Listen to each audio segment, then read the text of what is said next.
Gracias por darnos su tiempo. Sabemos que tiene una agenda muy ocupada y el día de hoy aquí en México Exponencial vamos a hablar de los riesgos cibernéticos a los que se enfrentan las empresas de tecnología financiera. Es un tema muy técnico, entonces, pero pues, súper importante. Entonces, les agradezco mucho que estén aquí a nuestros participantes, a la maestra Maripili, que es la directora general de Riesgo Tecnológico de la Comisión Nacional Bancaria y de Valores, al doctor Juan Manuel Aguilar Antonio, investigador en ciberseguridad del colectivo de análisis de la seguridad con democracia y la Academia de Ciberseguridad y Derecho Digital, y a Orlando Medina, perdón, gerente de seguridad de NU México. Pues miren, yo dejo que ustedes hablen, ustedes son los expertos. Empezamos con usted, doctor, con el tema de cuáles son los retos y oportunidades sistémicos en términos de ciberseguridad en México, sobre todo en el ámbito financiero, ¿no? Obviamente. No, ¿qué tal? Muchísimas gracias, Eduardo, Orlando, Mariló, Jaime. Un gusto poder estar con ustedes en este conversatorio. Y bueno, creo que es una pregunta muy prudente, vinculada en el caso concreto del contexto internacional que viven las entidades financieras, en el ámbito de que son uno de los objetivos centrales de las bandas de ciberdelincuentes y estos diferentes esquemas de extracción de capitales que son muy susceptibles de sufrir los diferentes bancos y sistemas financieros a nivel internacional. Por ejemplo, pensemos en el incidente que ha sido el referente en el marco de robo de datos de información sensible para usuarios de cuentas bancarias, el caso de la brecha de información de Equifax en 2019 que afectó a 147 millones de habitantes de los Estados Unidos. Estamos hablando del 44% de la población total de uno de los países más importantes a nivel internacional y que tiene los esquemas más completos y complejos en el ámbito de materia de ciberseguridad. Por ejemplo, también podemos pensar en lo que pasó con el data breach de Capital One ese mismo año, en el cual se dio acceso a más de 100 millones de aplicaciones y cuentas de tarjetas de crédito. Y en el caso concreto de México, pues no olvidemos los dos ciberataques al sistema de pagos interbancarios del Banco de México en 2018, en los cuales cada uno de estos extrajeron 400 millones de pesos, y el ciberincidente a la Comisión Nacional de Seguros y Fianzas, en el cual hubo un robo de 10 gigas de información confidencial y un acceso a los 448 servidores de esta institución. Estamos viendo que a pesar de que precisamente las instituciones bancarias hacen una gran apuesta, hacen un gran gasto en el ámbito concreto de la materia de ciberseguridad, todavía siguen siendo muy susceptibles de ser vulneradas en el ámbito concreto de estas brechas de información y en el marco concreto de estos ciberincidentes. ¿Cuál es la gran problemática vinculada en el ámbito concreto a que se den estos diferentes ataques? Que no tenemos medidas de resiliencia y medidas de disuasión.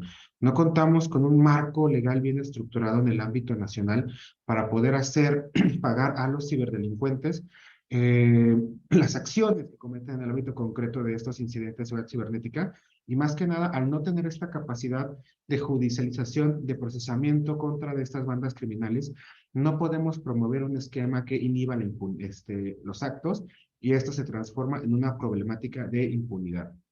Precisamente en el ámbito concreto, ¿por qué se van a hacer, por qué se siguen dando actividades delictivas en este ámbito? Pues precisamente porque la impunidad es un incentivo en el cual los criminales pueden seguir operando con independencia de recibir una sanción. Pensemos también, por ejemplo, en el informe que publicó precisamente la Organización de los Estados Americanos y también, por ejemplo, la Comisión Nacional Bancaria y de Valores, en el cual se nos dijo que el 51% de las instituciones bancarias no impulsan planes de seguridad de la información, 45% no fomentan la concientización, educación y capacitación con presupuesto de ciberseguridad, y 100% de ellas han sufrido algún incidente de seguridad cibernética, y 33 declaran que estos diferentes incidentes tuvieron en alguna medida un éxito relativo. Esto nos presenta un panorama vinculado a que tenemos una gran oportunidad en el ámbito de fortalecer el ámbito concreto de las capacidades institucionales con diferentes marcos referenciales para la seguridad de la información, ya sea el caso de NIS, ya sea el marco de las normas ISO, en el ámbito concreto de las buenas prácticas que pueden tener las instituciones bancarias en el ámbito de México, pero también es importante fortalecer el ámbito concreto de la cultura de los usuarios. Precisamente gran cantidad de los daños y afectaciones que se dan a usuarios son vinculados a diferentes esquemas de ingeniería social, en el cual los diferentes robos de información o los diferentes esquemas de extracción de datos que pueden obtenerse a través de spywares o troyanos en diferentes aplicaciones que utilizan los usuarios de los bancos en México, son susceptibles de que sean contactados y sean vinculados a esquemas de fraude y extracción de capital en el ámbito concreto.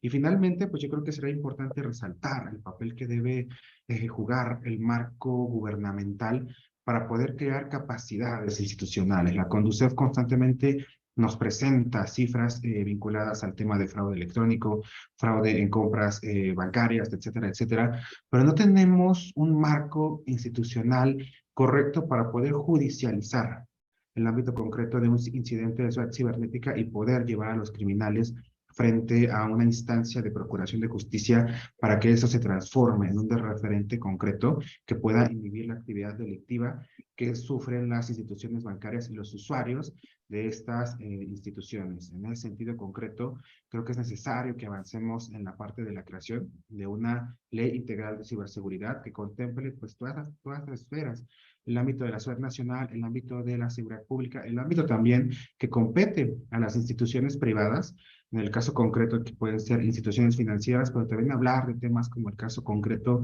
de la propiedad intelectual, que es altamente trascendental, y finalmente tener también un sector o una amplia profundización vinculada a crear capacidades de awareness dentro de los usuarios para poder evitar ser víctimas de estos diferentes esquemas de fraude electrónico o de ingeniería social.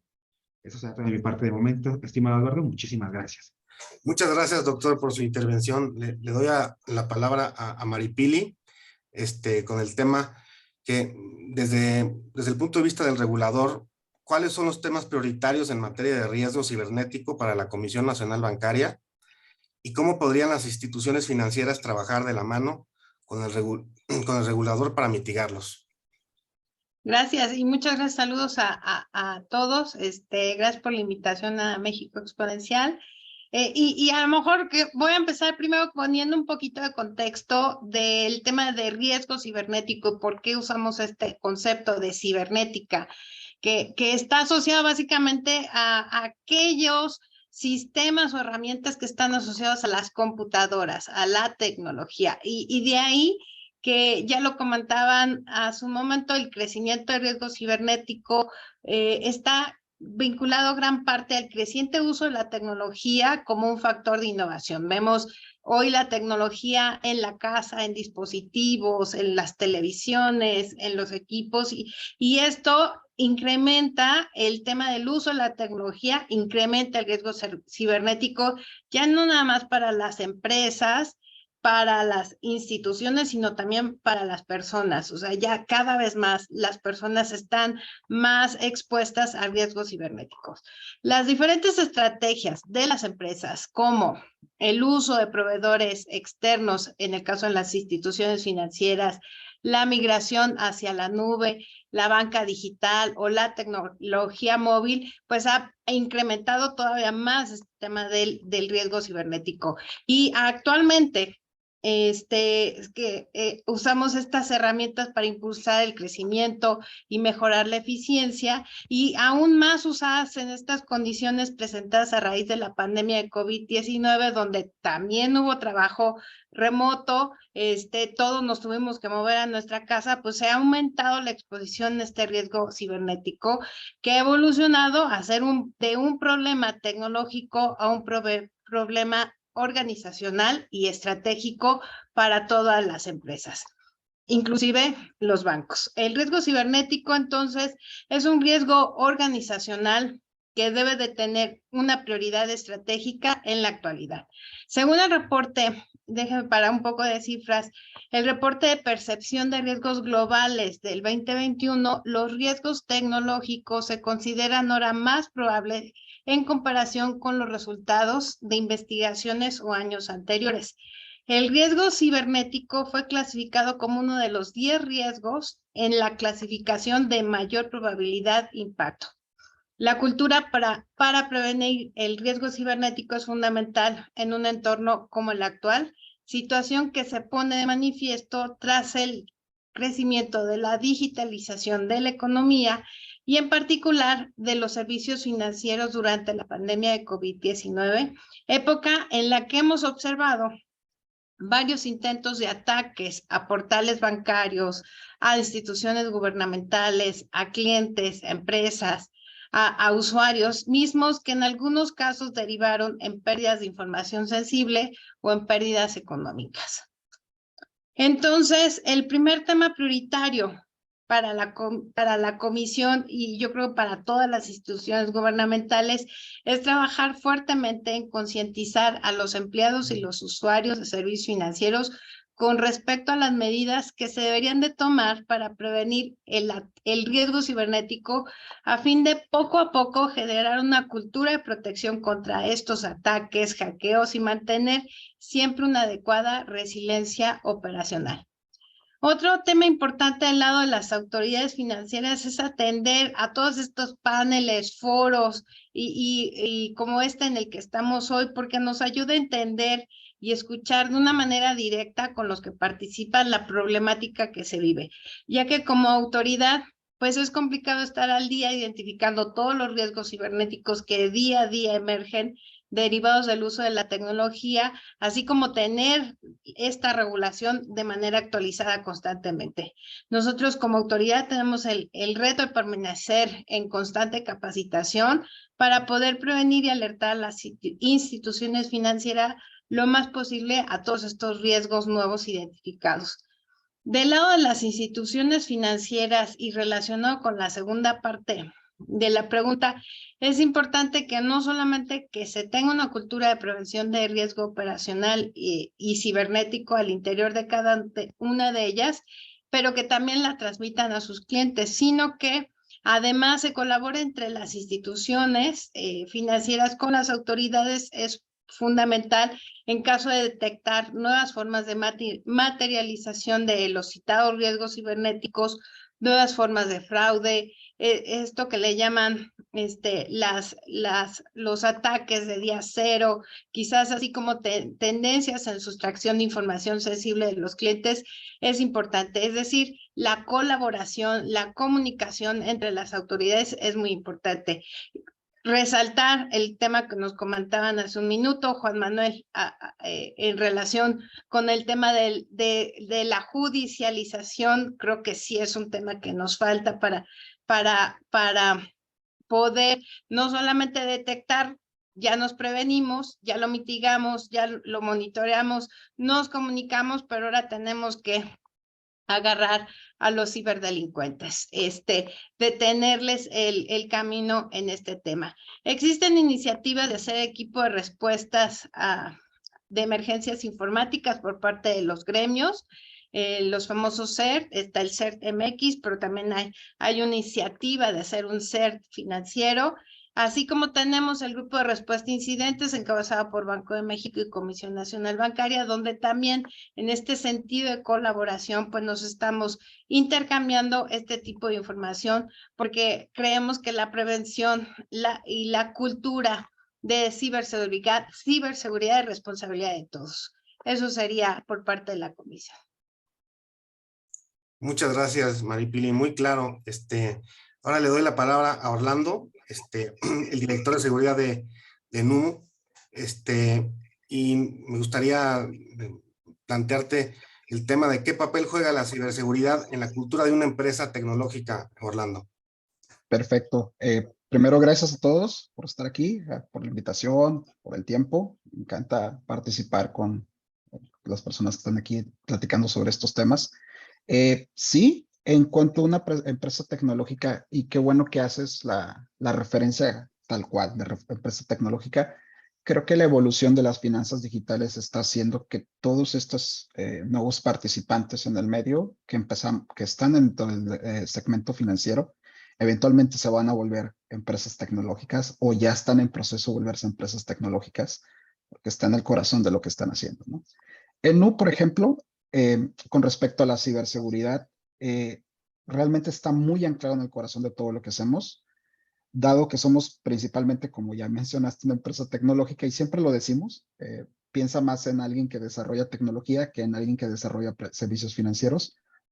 ¿Por qué? Porque tratamos de que a través de uno funcione como herramienta para hacer el otro. A través de eso nos dedicamos a brindar las mejores condiciones de seguridad posible para proveer nuestros servicios. Tenemos un equipo anticipándose a los riesgos y utilizamos tecnología de punta. Y sé que a veces suena como que el rezo que todas las empresas dicen. En Nu me encanta siempre, como decimos, presumir y compartir que hacemos muchas simulaciones, no solo las tradicionales, que normalmente se hacen como pruebas de hacking ético, sino también, y es un punto que mencionó Maripili, súper importante, la educación. La educación es súper importante a través de la cultura de la empresa para los temas de ciberseguridad, pero también es evaluar esa educación. Una de las estrategias de cómo lo vivimos en Nu, a través de esta visión que tenemos 360 con respecto a ciberseguridad, es que hacemos bastantes simulaciones, no solo de las tradicionales de phishing, eh, para como contexto a las personas que tal vez no conocen el término, bueno, la suplantación de un sitio tratando de simular que es una página que no es la que realmente queremos acceder para robar información. Hacemos, y que es una práctica bastante normal en empresas tecnológicas y financieras, es hacer simulaciones o enviar mails que parecen que provienen de un portal interno o de una herramienta interna y evaluar cómo reaccionan tus usuarios, en este caso tus empleados, para ver si el entrenamiento fue efectivo, si pudieron identificar flags como el remitente, dónde cayó el correo, si cayó en la bandeja de spam, en el inbox, la mención, si te pide hacer una acción inmediata, el lenguaje, faltas de ortografía, que todos son tips que a todos nos comparten a nivel general, pero es muy importante hacer esas evaluaciones o esas simulaciones. Sin embargo, no son las únicas, se pueden hacer muchísimas cosas. Están los canales de comunicación de mensajería interna, donde también puedes hacer ese tipo de simulaciones. Hay mucha gamificación que es dentro de lo que hacemos, y incluso para la parte de la cultura, precisamente para Nu en México, estamos trabajando en un programa que es de influencers de manera interna, donde estamos buscando gente que no necesariamente es de ciberseguridad, no necesariamente es de tecnología, pero que puedan trabajar como un representante de los valores de ciberseguridad dentro de cada uno de los equipos. Es un programa bastante interesante. Esperamos ver muchos resultados durante estos meses sobre cómo lo estamos ejecutando. Creo yo que el mayor punto o el más importante es entender que la ciberseguridad no es un proyecto de que se le pone presupuesto un mes sí y otro mes no, o un día se prioriza y otro mes no, o hasta que nos atacaron lo consideramos importante. Es un proceso. Es un proceso que está presente en las decisiones que tomamos y es un proceso que debe estar presente en la tecnología que se construye. Siempre debe de estar ahí.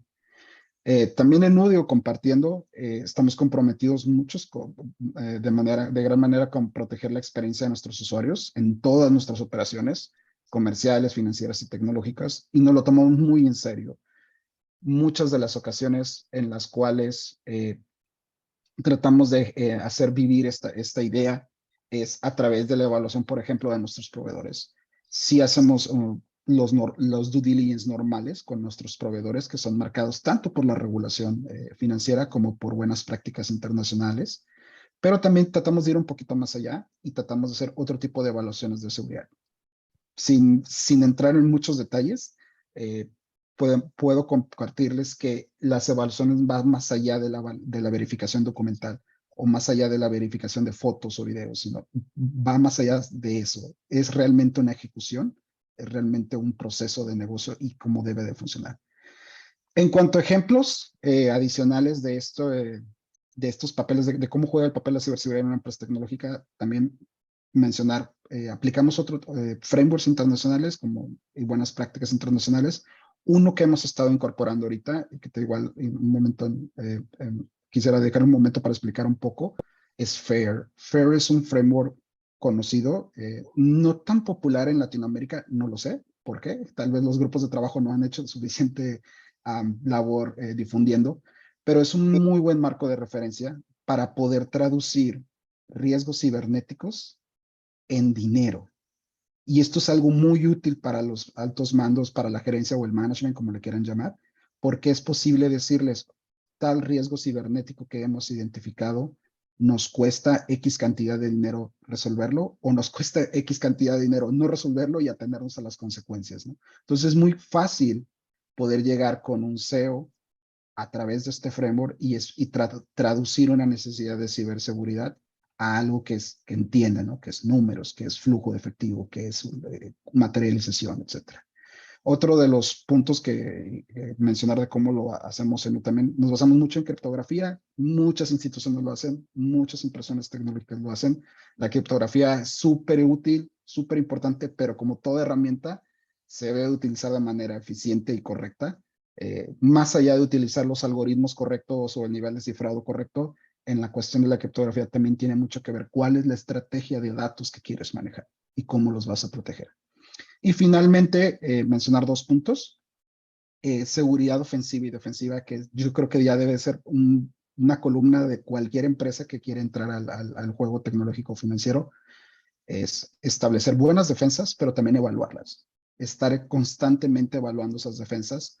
No necesariamente quiere decir que te tienes que contratar el pentester o el hacker o el ethical hacker más caro del mundo. Solo se trata de hacer simulaciones. Verifica. Y finalmente, la inteligencia de amenazas. La inteligencia de amenazas es algo súper importante, creo yo, que está tomando muchísima fuerza. Muchas instituciones han estado invirtiendo bastante dinero en México en inteligencia de amenazas. Hay muy buenos ejemplos de cómo pueden materializarse en un buen retorno de inversión. Y como ya lo mencionaba Maripili, iniciativas como por ejemplo el CERT, que está en pláticas para temas financieros, pues obviamente es un punto medular tener una estrategia fuerte de inteligencia de amenazas para que ese ser pueda dar un valor agregado a todos los participantes del sector. Esa sería mi participación, Eduardo. Muchas gracias, Orlando. Pues yo me quedo con lo que dijo Maripili, ¿no? O sea, es un trabajo de todos. Yo, por ejemplo, pues veo el tema así como muy lejos, ¿no?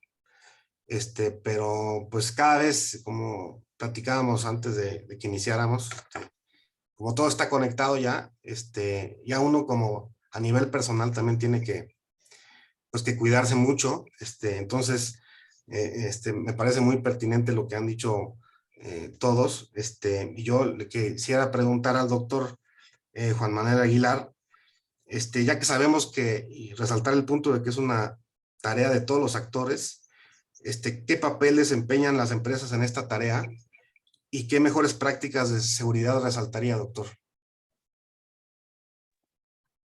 Excelente, Eduardo. Ya lo comento. Tengo una presentación que sea muy buena que me gustaría compartirles. No sé si esta Angie podría ayudarme con ella, se la acabo de mandar por link, o yo podía proyectarla directamente acá, que sea más fácil. Ya tú lo dices. Excelente. Buenísimo. Vamos a ponerlo acá. Y bueno, creo que esto es muy, muy importante precisamente por la trascendencia. Por ejemplo, pensemos cuánto dura el ciclo de vida de una violación de datos y precisamente ya sea en el caso concreto de que una institución sea vulnerada o que esa extracción de información pueda llegar a lugares turbios, en el ámbito concreto la venta de información en canales de la Deep Web o la Darknet, donde se subasta información de los usuarios mexicanos. Aproximadamente en un reporte de IBM Security, The Cost of a Data Breach Report, nos dice que una brecha de información dura 297 días. Es el tiempo que usualmente las empresas privadas tratan de identificar esto. Posteriormente, hay 314 días de la detección hasta la contención de un ciberincidente y aproximadamente en el ámbito de este reporte, un ciclo de vida de incumplimiento de menos de 200 días cuesta 1.2 millones de dólares la información, veamos. Por eso es precisamente muy trascendental lo que nos comenta Orlando, que las empresas vayan avanzando en la actualización de sus frameworks, en la actualización de estos ejercicios con sus red teams y sus blue teams para ver y probar las fallas o los esquemas sensibles que pueden tener las diferentes instituciones. El costo total de una violación de datos, por ejemplo, cuesta 3.1 millones de dólares y, por ejemplo, se calcula en el ámbito concreto de los Estados Unidos que tiene un costo de $150 por cada registro perdido. Cuando hablemos del dato de Equifax o cuando hablemos del dato de One, podemos hablar de que son cantidades tremendas de que alcanzaban el 40% de la población de los Estados Unidos. Entonces, esto nos lleva, por ejemplo, a que el costo más alto registrado hasta la actualidad sea de 6.4 millones de dólares. Y esto nos lleva a ver por qué es muy importante invertir en ciberseguridad en vez de sufrir los incidentes de seguridad cibernética. Acá, por ejemplo, podemos ver que los costos no necesariamente se materializan en un periodo que se da dentro del año donde se da el proceso. Los costos se extienden a lo largo de un periodo prolongado. Esto, por ejemplo, también IBM Security Report nos dice que 67% de los costos totales son durante el primer año, 22% durante el segundo y 11% durante el tercero. También, por ejemplo, vemos que hay una gran cantidad de formas en que podemos ser vulnerables. Desde los tradicionales, ataques de negación de servicio, de DOS, códigos dañinos en puntos de venta para usuarios o tarjetas, explotación de vulnerabilidades de los sistemas y el famosísimo phishing, que bueno, causa muchos dolores y molestias a gran cantidad de usuarios, o incluso también puede ser un esquema para vulnerar directamente a los elementos dentro de la organización para poder acceder de forma exitosa a los sistemas. Por ejemplo, vemos aquí cómo son los equipos de ciberseguridad de los bancos con base a sus tamaños. Por ejemplo, 27% de los grandes bancos cuentan con un equipo conformado con 16 a 30 miembros, 48% de los bancos medianos tienen equipos de 1 a 5 miembros y 94% de los bancos pequeños tienen equipos del mismo número de integrantes. Aquí, por ejemplo, algo importante es decir que los bancos grandes, es interesante ver cómo son los más susceptibles de ser víctima de los ataques de ciberseguridad exitosos. 65% dijeron que sufrieron ataques que tuvieron o alcanzaron su objetivo. 43% de los bancos medianos lo expresaron de la misma forma y 19% de los bancos pequeños dijeron que detectaron ataques de forma exitosa. En los bancos grandes, ellos decían 1.9% de todo su presupuesto a cuestiones de ciberseguridad, los bancos medianos 2.1% y los bancos pequeños 2.3%. También viendo esto de forma importante, es ver que principalmente los esquemas de evaluación no necesariamente se aplican en las grandes instituciones bancarias de tamaño mediano, sino que también es una condición en las cuales podemos observar todos tienen áreas de oportunidad para crear estas mejoras constantes, la adaptación de los frameworks, la adaptación de más prácticas de simulacros de ciberseguridad para evitar las vulnerabilidades.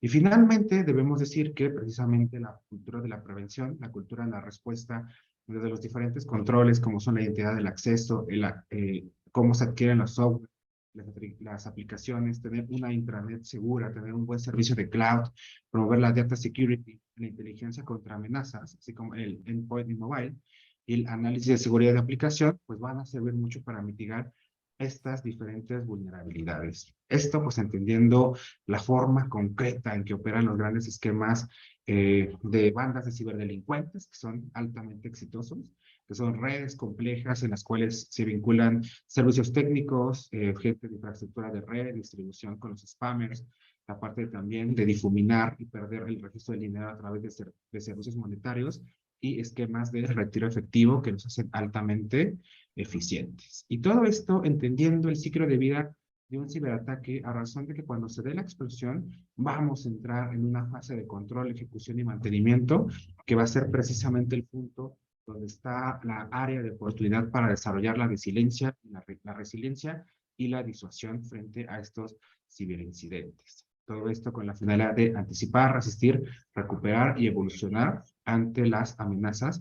¿Por qué? Porque va comprometido en el ámbito de las empresas el tema de la propiedad intelectual, el tema del ingreso y el ámbito de la reputación que estas tienen frente a la sociedad y que son altamente de ser vulnerados en el ámbito de un ciberincidente.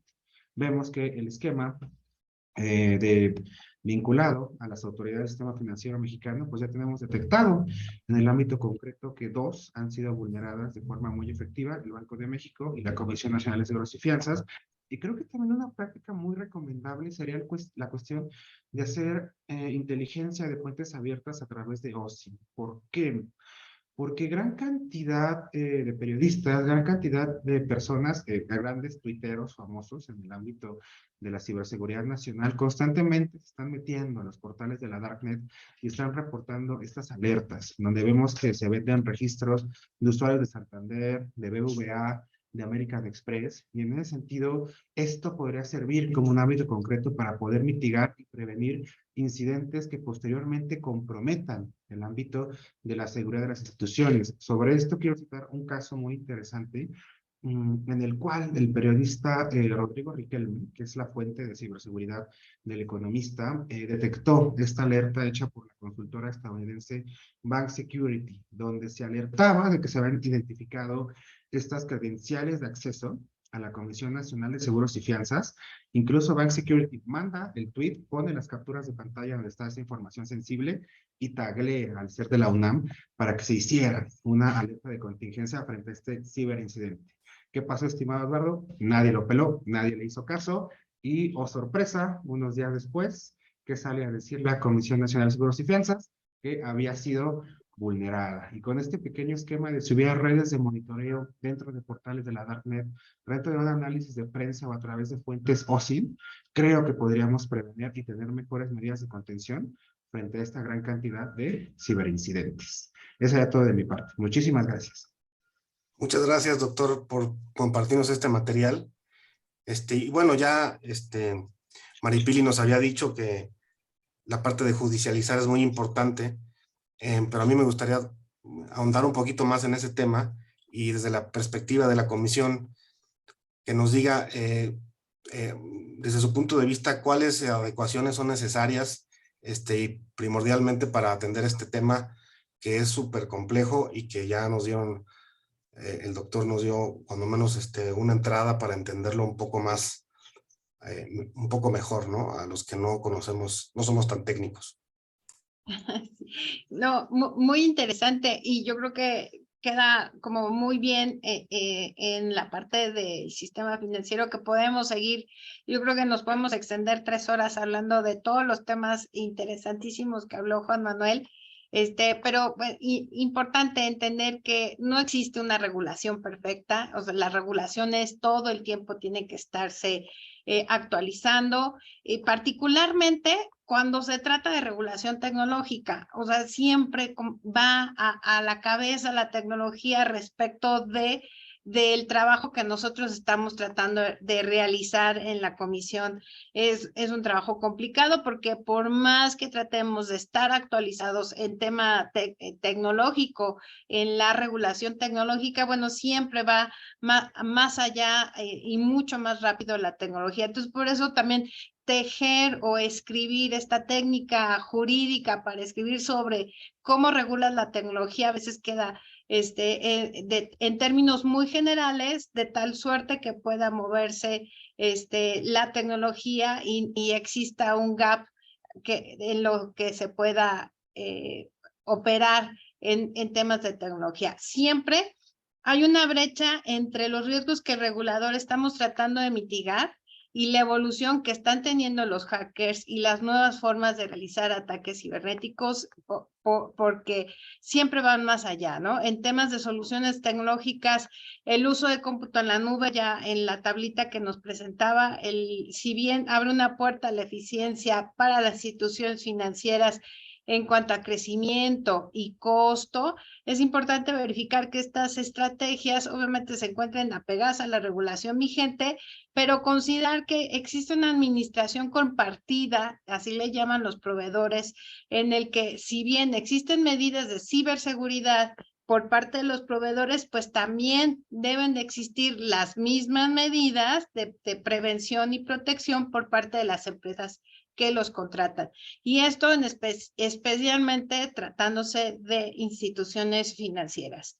En este sentido, la regulación siempre es susceptible de cambiar, de mejorar, de actualizarse, y si bien el marco regulatorio actual en materia de seguridad de la información y de resiliencia operacional en la Comisión Nacional Bancaria, o que aplica para los diferentes sectores y empresas del sistema financiero, considero que es bastante robusto, también es cierto que se debe de estar revisando constantemente para evitar, en la medida de lo posible, que se materialicen los riesgos cibernéticos.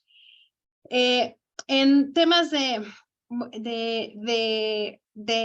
uso de regulación para las instituciones financieras, importante mencionar que nosotros tenemos como muy alineado el uso de buenas prácticas a nivel internacional.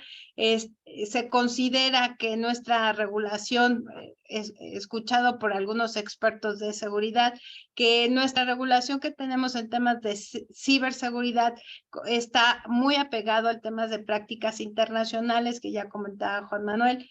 En el tema de marcos de uso, el NIST, IOSCO y algunos otros que creemos que es una regulación robusta, pero en el ámbito de nuestra competencia, Comisión Nacional Bancaria, es un tema prudencial en la materia. El tema judicial tendrá que venir en una regulación en ese sentido con las autoridades competentes. Nada más, Eduardo. Muchas gracias, Maripili, me parece muy lógico lo que dices y pues en esta misma línea que tú acabas de mencionar, me imagino que pues, es imposible que la regulación vaya al mismo paso que la tecnología y entonces ahora le pregunto a un regulado, específicamente a Orlando, pues ellos tienen que estar también muy protegidos los regulados y me imagino que muy apegados a las prácticas internacionales para estar cuando menos al mismo paso que los delincuentes. Entonces, Orlando, ¿cuáles son las mejores prácticas internacionales que las empresas tú consideras deberían de adoptar? Claro, bueno, muy buena pregunta. Más allá de los frameworks que ya mencionó Maripili, que son, la verdad, cualquier persona que trabaja en seguridad te puede decir, es brick and mortar. Tenemos que entender qué es lo básico, necesario como referencia. Hay muchísimas cosas en los frameworks y marcos de referencia, perdón, que pueden aplicarse y recomendarse dependiendo, obviamente, de la exposición que tenga la empresa hacia su actividad comercial. Como referencia, uno de los que yo siempre me encanta o siempre les digo como recomendación es seguridad por diseño. Desde la concepción inicial tecnológica de lo que vayas a hacer, y voy a ser un poco más sencillo en mi explicación, desde el momento en que estoy empezando a pensar cómo voy a tirar esa línea de código, con qué se va a conectar, cómo lo va a hacer, por qué es necesario, tengo que ya estar pensando en seguridad. Eso es algo que en el caso de NU hacemos constantemente, incluso hay un rol específico para la arquitectura de soluciones tecnológicas o implementaciones que ve por esa parte de seguridad. ¿Por qué? Porque si desde el diseño no lo contemplamos, los controles que vayas a poder aplicar una vez que ya estás implementando o entregando un producto pueden tornarse más y más complicados de aplicar. Ejemplo perfecto es, intenta cambiarle una llanta a un carro que ya va andando, ¿no? Que sí es posible, claro, hasta cierto punto es posible, pero pues tiene sus riesgos, sus complicaciones y va a ser muy difícil. Muchísimo más sencillo cambiarlo antes de moverlo, ¿no? NIST para mí es como que la navaja suiza en los barcos de referencia. NIST tiene muchísimo tiempo de existir, es muy adaptable a muchos tipos de ámbitos de actividades comerciales. Yo diría que es el framework más, o el marco de referencia, perdón, más adaptable de los que tenemos al día de hoy, junto con ISO, obviamente. Y también entender que los marcos de referencia son guías, son recomendaciones. Cosa aparte son certificaciones. Certificaciones como un ISO, como un PCI, ese tipo de cosas, son scopes un poquito diferentes en cuanto a lo que vas a obtener por seguir esos controles. Uno de los puntos que siempre se mencionan es que si debes de estar o no certificado en este o este otro estándar, obviamente hay regulaciones que te van a obligar a hacerlo, dependiendo de tu actividad comercial. ¿Es bueno estar certificado? Claro que es bueno, pero recordemos siempre que las certificaciones son fotos en el tiempo. Quiere decir que cuando te evalúe el asesor o el auditor o lo que haya sido que te dé esa certificación, en ese momento cumples el estándar. 5 minutos después puede ser que ya no. Entonces, el hecho de extender ese tipo de certificaciones es súper válido, súper bueno, claro que sí, ayuda mucho, pero siempre tienes que tener en cuenta que el riesgo sigue existiendo y que los frameworks de referencia como las certificaciones no son perfectos, al igual que las regulaciones es un proceso, son perfectibles, son adaptables, qué bueno, porque si fueran defensas estáticas o procesos estáticos estaríamos perdidos. Otro que yo recomiendo mucho revisar es Mitre. Mitre tiene poco de existir, está más orientado a la evaluación de las técnicas y el modelado de las amenazas, tácticas y de actores maliciosos. Es una muy buena referencia. También no es perfecta. Hay algunas partes que todavía faltan un poquito más de desarrollar, pero lo bueno es que hay muchas asociaciones y grupos que te permiten entrar al juego, como decimos en seguridad, y que te permiten colaborar también. Que eso es algo maravilloso en el mundo de seguridad y de seguridad en general. Hay muchas comunidades que te permiten colaborar con ellos y te permiten agregar más y más al framework, ¿no? Obviamente, bajando un poquito más el ejemplo hacia NU, ejemplos de los estándares que seguimos, obviamente, pues NIS, NITRE, todo ese tipo de seguridad por diseño. Hay una de las cosas que hacemos diferentes, por ejemplo, que yo he visto muy poco, no tanto en la industria, sino en general, es que tanto hacemos ethical hacking para probar defensas digitales o pruebas de penetración, pero también hacemos pruebas enfocadas no solo en la parte tecnológica, sino en la parte de fraudes, que eso es algo muy interesante. No muchas empresas lo hacen porque requiere un esfuerzo adicional, requiere mucho conocimiento y obviamente recursos. Da muchísimo valor, porque usualmente los defraudadores no son tan sofisticados como para poder estar creando exploits. Los hackers sí, los hackers lo hacen todo el tiempo, pero los defraudadores usualmente son más como que, veo esta falla en este proceso administrativo y de ahí empiezan a ver cómo poder explotarlo y hacerlo más grande, ¿no? Y obtener un beneficio económico la mayoría de las veces, o obtener información para poder explotarla o venderla después. Como ya mencioné en el punto anterior, estamos trabajando usando FAIR también, es uno de los referentes muy buenos. Ha sido un poco difícil porque el material, como comentaba, no está tan difuso o no es tan accesible. Otra de las iniciativas o recomendaciones que me gusta compartir es, en el caso de NU, somos miembros de FIRST, que es una asociación para temas de respuesta a incidentes de seguridad. Participamos activamente con ellos. Justamente hace no más de un par de meses hubo un congreso internacional ahí con FIRST. Estuvimos teniendo participaciones ahí, donde estábamos evaluando el estado actual, cómo podemos colaborar mejor, cómo podemos estandarizar mejor.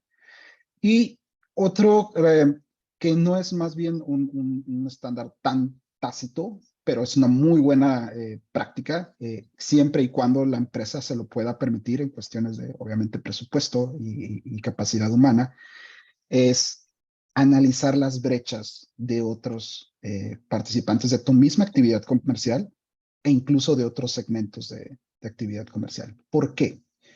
Porque a través de conocer detalles técnicos de los incidentes, es posible reevaluar tus matrices de riesgo, reevaluar indicadores.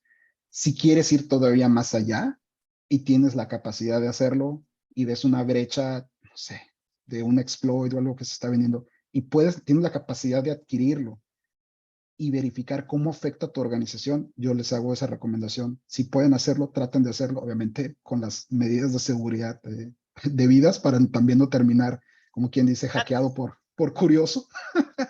Pero es muy importante, es bueno hacerlo. Y finalmente, la simulación creo que es muy buena. En serio, lo digo muchas veces, simular es bueno, probar es muy bueno. Decimos en seguridad, es bueno confiar, pero es mejor probar o verificar. Yo recomiendo, y eso es algo que también hacemos en NU, hacemos un par de simulaciones, sí de ethical hacking, pero también hacemos simulaciones un poquito más complicadas. A las empresas que tienen desarrolladores de software, puedes desarrollar incluso tu propio ransomware, que es un tipo de amenaza muy conocida, donde tú tienes el control de las llaves y cómo va a funcionar ese ransomware. Evalúa cómo puedes hacer una evaluación de eso, ejecútalo en tu red, ve cómo se comporta tu equipo de respuesta a incidentes, ve cómo se comporta tu equipo de tecnología, cómo se comporta legal, cómo se comporta cumplimiento. Eso te da muchísima inteligencia de cuando realmente tengas que estar en esa situación, de cómo actuar. Porque a fin de cuentas, cuando pasa un incidente de seguridad, todos actuamos con bastante mesura, especialmente la gente que está en la primera línea de defensa, pero siempre está un poquito el miedo, el desconocimiento de qué voy a hacer, si lo voy a hacer bien. No hay mejor forma que probarlo. Y esto es como el ejército. Entre más lo pruebes, más lo ejecutes, más lo entrenes, se va volviendo memoria muscular, en este caso, inteligencia muscular, vamos a decirle, y te estás preparado para estas situaciones, ¿no? Y en cuanto ya a la experiencia que tenemos como parte del grupo más grande que es Nubank, tenemos una muy buena experiencia y buenas prácticas en el caso de Brasil como parte de nuestra institución matriz. En la última encuesta que se obtuvo a través de Nubank Internacional o de la empresa que es nuestra matriz, tenemos conversado que el 67% de los usuarios de Nu se sienten muy seguros de utilizar nuestros servicios y productos financieros. Obviamente son muy buenas noticias, pero tampoco quiere decir que ya tienes resuelto como que el problema, ¿no? Solo quiere decir que estás haciendo buenas acciones, estás en el camino, pero todavía hay mucho trabajo que hacer. Y obviamente la estrategia que estamos siguiendo en México es aprender mucho de eso, implementar cosas, pero siempre focalizado a los riesgos de nuestro territorio, que son a veces un poco diferentes a los que están en otras locaciones geográficas. Esa sería mi participación, Eduardo. Me gustaría muchísimo alargarme más porque está muy interesante el tema. Aprendí muchísimo. Hay otras cosas que me las van a tener que explicar después, pero pues ya nos comió el tiempo, ¿no? No quiero robarles más tiempo. Ustedes están muy ocupados. De verdad les agradecemos mucho que se hayan tomado el tiempo de platicarnos esto. Aquí a México Exponencial les mando un abrazo a los tres. Muchas gracias. Muchas gracias por la invitación. Gracias por la invitación. Ya decíamos, prevenir es responsabilidad de todos. Importante colaborar también y mantenernos informados. Gracias. No, muchísimas gracias, Eduardo. Un gusto, Orlando. Un gusto, Marilo, por estar ahí con ustedes. Un verdadero placer. De igual manera, Gracias. muchas gracias. Gusto colaborar con todos y como saben, colaborar en este tema es clave entre, como ya lo dijimos, supervisores, supervisados, público en general, todos. Se trata de que todos entremos al juego. Muchas gracias. Hasta luego. Gracias. Hasta luego. Bye, bye.